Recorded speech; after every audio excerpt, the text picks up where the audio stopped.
Assalamualaikum warahmatullahi wabarakatuh. Perkenalkan, nama saya Nur Fadilah dari kelas 10 IPA 3. Izinkanlah saya untuk membawakan tema ceramah tentang kejujuran dengan judul Jujur itu Hebat. Marilah kita panjatkan puji syukur kehadirat Allah Subhanahu wa Ta'ala yang telah melimpahkan rahmat dan hidayahnya kepada kita semua, sehingga kita dapat berkumpul di sini dengan sehat walafiat. Salawat serta salam semoga selalu tercurahkan kepada junjungan kita Nabi besar Muhammad Sallallahu Alaihi Wasallam. Teman-teman yang saya banggakan, kejujuran adalah tanda bukti keimanan. Orang mukmin pasti jujur. Jika tidak jujur, berarti keimanannya sedang diserang oleh penyakit munafik.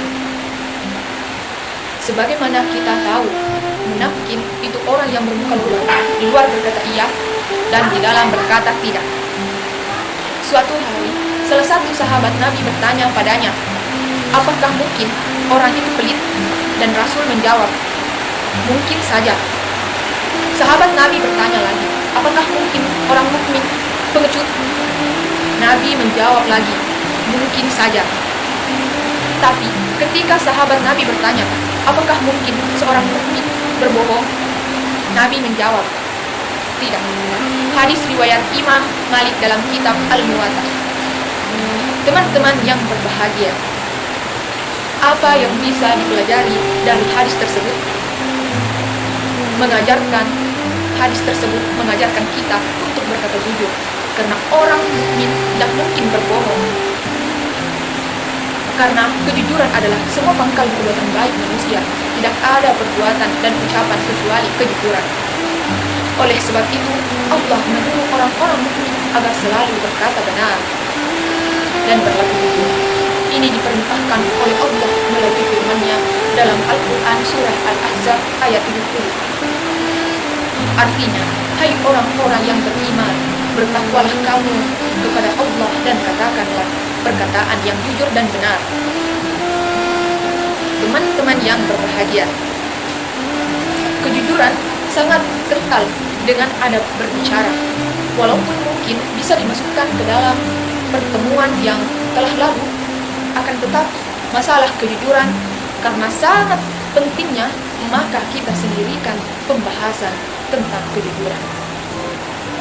Karena kejujuran ini adalah merupakan salah satu dari pilar yang terpenting di dalam akhlak Islam.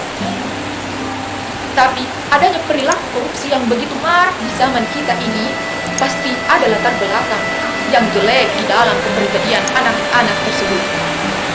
Seandainya anak-anak tersebut dari kecilnya sudah dididik dengan baik oleh orang tuanya, kemudian dia juga senantiasa istiqomah di dalam ajaran agama Islam, insya Allah bisa diminimalisir yang namanya korupsi tersebut. Maka dari itulah kita tidak usah terlalu banyak mengkritik orang. Kita mulai dari diri kita. Kadang-kadang gajah diteluk, mata tampak, kuman diserang-serang, lautan tampak. Kita sering mengkritik banyak orang korupsi, ternyata kita sendiri juga sering korupsi. Korupsi waktu, seharusnya masuk jam 7, ternyata masuknya jam 8. Jadi, kalau kita ingin memperbaiki negeri ini, kita perbaiki dari kita, dari keluarga kita, nggak usah muluk-muluk.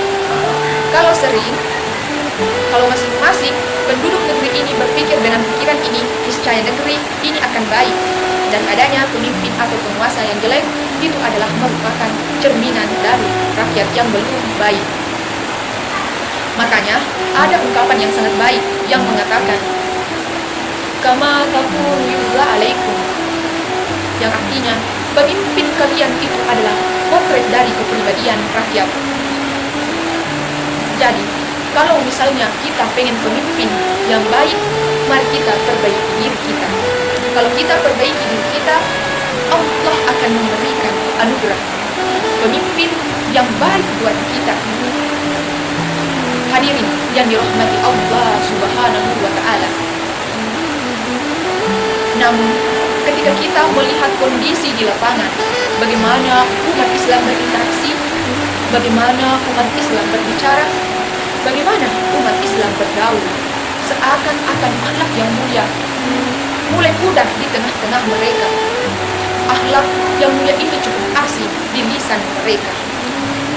Tidak ada hari tanpa bohong, tidak ada waktu tanpa dusta. Oleh karena itu, karena pada kesempatan kali ini kita akan berbicara tentang keuntungan atau keutamaan yang kita dapatkan jika kita jujur dalam berbicara dan bersikap. Karena kalau berbicara teori definisi tentang kejujuran, saya rasa semua orang sudah paham. Di antara ucapan para ulama, salah satu yang cukup sulit adalah menjelaskan sesuatu yang sudah jelas. Saya rasa semua sudah paham tentang kejujuran. Namun, bagaimanakah merangsang agar kita senantiasa jujur? Itu yang rasanya perlu kita dalilkan. Karena kalau sekedar teori, sekedar definisi, insya Allah sudah mengerti. Tapi bagaimana tetap komit dengan kejujuran, tetap istiqomah di dalam kejujuran? Salah satu cara untuk terus mengobarkan semangat kejujuran adalah pelajari keutamaannya.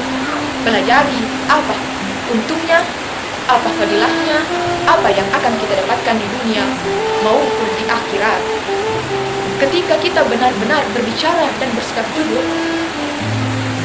hadirin yang dirahmati Allah Subhanahu wa Ta'ala,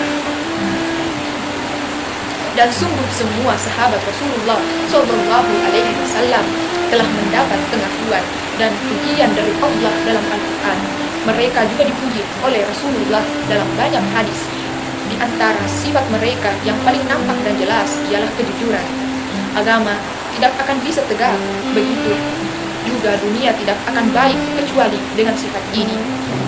Para sahabat yang jujur ini serta para pewaris mereka telah menyampaikan kitab Allah dan sunnah Rasulnya kepada kita dengan penuh kejujuran serta amanah. Untuk kejujuran adalah tiang agama, seni akhlak dan pokok rasa kemanusiaan manusia. Tanpa kejujuran agama tidak akan lengkap. Akhlak tidak sempurna dan seorang manusia tidak sempurna menjadi manusia. Disinilah pentingnya bagi kehidupan. Rasulullah Shallallahu Alaihi Wasallam telah bersabda yang artinya sebagai berikut: tetap berpegang eratlah wahai kamu seakan-akan melihat kehancuran dalam berpegang teguh, tapi yakinlah bahwa di dalam kejujuran itu terdapat keselamatan. Hadis riwayat Abu Dunya. Sekian dari